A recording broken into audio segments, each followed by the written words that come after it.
Electrician, plumbing, gardening, പിന്നെ മേസ്ത്രി പണി ഒഴികെ ബാക്കി എല്ലാ പരിപാടി. പെയിന്റിംഗ്. ഡിഷ് വാഷറിന്റെ ഡ്രെയിൻ ബ്ലോക്ക് ആയിരുന്നു. ഡിഷ് വാഷറിന്റെ ഇന്റീരിയർ ഒക്കെ ഒന്ന് ചെറുതായിട്ടൊന്ന് ഡിസസംബിൾ ചെയ്തു. എന്നിട്ട് നമ്മൾ അതെല്ലാം ഒന്ന് ഡ്രെയിനേജ് ക്ലിയർ ആക്കി. പിന്നെ ഡിഷ് വാഷർ ക്ലീനർ ഉണ്ട്, അത് വെച്ചിപ്പോൾ ഒരു ഇന്റൻസ് സൈക്കിൾ റൺ ചെയ്തുകൊണ്ടിരിക്കുന്നു. ഇവിടെ ഡിഷ് വാഷറിന്റെ ആ ഡ്രെയിനേജ് ബ്ലോക്ക് ആയപ്പോൾ ചെറുതായിട്ട് വാട്ടർ ട്രിപ്പായിട്ടൊന്ന് ഫംഗസ് വന്നായിരുന്നു. ഷർട്ടൊക്കെ ഒന്ന് വലിച്ചൂരി നമ്മൾ ക്ലീൻ ചെയ്തുകൊണ്ടിരിക്കുക. അച്ഛൻ വർക്കൗട്ട് ചെയ്തില്ലെങ്കിലും കുഴപ്പമില്ല അച്ഛാ. ആണോ? ഇന്റൻസ് എക്സസൈസ് ആയിരുന്നു. അതിനുള്ള വർക്ക് ചെയ്തിട്ടുണ്ടെന്നാണോ കുട്ടി പറയുന്നത്? എനിക്ക് തോന്നുന്നു. ഇനിയിപ്പോ നമുക്ക് ആ പറക്കി വെച്ചിരുന്ന സാധനം എല്ലാം പറക്കി തിരിച്ചു വെക്കണ്ടേ? ഗൈസ്, ഇവിടെ ഇങ്ങനെയാണ് ഗൈസ്. നമ്മൾ വീട്ടിൽ പോയി പണി ചെയ്താലും വീട്ടുകാർ ക്ലീൻ ചെയ്തൊന്നുമില്ല. പണിക്ക് വരുന്ന പണിക്കാർ വേണം ക്ലീൻ ചെയ്തിട്ട് പോകാനായിട്ട്. ഇന്നത്തെ പണിക്കാരൻ ഞാനാണ്. പണിക്കാരൻ കിച്ചൺ മൊത്തവും ടൂൾസ് വാരി വെതറിയേക്കുക. വർക്കായി. ഒരു തുള്ളി വെള്ളം പോലും ഇല്ല ഗൈസ്. ഇതിൻ്റെ അകത്ത് ഒരു ലെവൽ വരെ വെള്ളം കെട്ടി കിടക്കുമായിരുന്നു. ഈ ഡിഷ് വാഷർ ക്ലീനർ വെച്ച് ഒരു ഇന്റൻസ് വാഷ് കൊടുത്തു.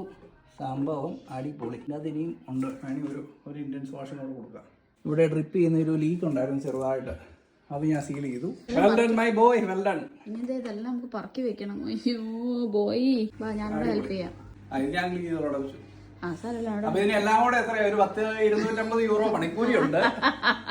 നമ്മള് കോൾ ഔട്ട് ചാർജ് എന്ന് പറഞ്ഞുകൊണ്ട് 100-150 യൂറോയാണ്. ഒരു പ്ലംബറോ ഇലക്ട്രീഷ്യനോ ഇവിടെ വന്നിട്ടുണ്ടെന്നുണ്ടെങ്കിൽ അവരൊന്നും ചെയ്യണ്ട. പെരക്കകത്ത് കാല് കുത്തി സ്വിച്ച് ബോർഡോ അഴിച്ചു നോക്കുക പോലും ചെയ്യണ്ട. ഒരു സ്വിച്ച് ഓൺ ആക്കിയാലും ഇല്ലെങ്കിലും ഇലക്ട്രീഷ്യൻ ആണെങ്കിൽ 100 യൂറോ കൊടുക്കണം, പ്ലംബർ ആണെങ്കിൽ 100-150 യൂറോ കൊടുക്കണം. ഞാൻ ഒരു കാര്യം ചോദിക്കട്ടെ, ഇത് ഇലക്ട്രീഷ്യനെ വിളിച്ച് കൊടുക്കാനിരുന്നാണോ? പ്ലംബറെ എന്റെ ഹസ്ബൻഡിൽ എനിക്കുള്ള ഒരു കോൺഫിഡൻസ് കൊണ്ടാണ് ഞാൻ പറഞ്ഞ അച്ഛന് ചെയ്യാൻ പറ്റൂന്ന്. അതുകൊണ്ട് രാവിലെ മുതൽ ഞാൻ ഇവിടെ മുട്ടയിലഴിവായിരുന്നു. ഞാൻ കുക്കിംഗ് എല്ലാം ചെയ്തല്ലോ, ഫുഡ് തരാം, ബാക്കി എല്ലാ പണിയും ഞാൻ ചെയ്തോളാം, എല്ലാം ഞാൻ പറക്കി വെച്ചു. ഇതാണ് കൈ ശരിക്കുള്ള കൂലി. ചോറ്, അവിയൽ, മീൻ വറുത്തത്, തോരൻ. പോരെ? പിന്നെ എന്നാ വേണം? എന്നാ വേണം? കൂടെ അച്ചാറും വേണേ, മുട്ട പൊരിക്കും.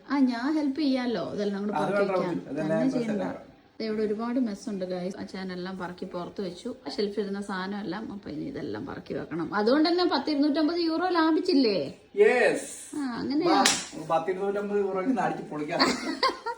എയറടിക്കുന്ന പമ്പൊക്കെ ഇത് നമ്മള് ഇൻഫ്ലേറ്റബിൾ ആയിട്ടുള്ള സാധനങ്ങളുടെ എല്ലാം പിള്ളേരുടെ വീർപ്പിക്കാൻ വേണ്ടിയിട്ട് എയർ പമ്പ് ഇൻഫ്ലേറ്റ് ചെയ്യാൻ ഡിഫ്ലേറ്റ് ചെയ്യാൻ. ഇതെന്തിനാ എടുത്താൽ ശരിയാക്കാൻ? ഇതൊന്നും വർക്ക് ചെയ്തില്ലെങ്കിൽ ഇച്ചിരി എയർ അടിച്ചതിൽ നോക്കാന്ന് കരുതി എടുത്തുകൊണ്ട് വന്നതാണ്. നമ്മളൊരു ട്രേഡിൽ ഇറങ്ങി തിരിക്കുമ്പോൾ ഉണ്ടല്ലോ, എല്ലാം നമ്മൾ അറിഞ്ഞിരിക്കണ്ടേ.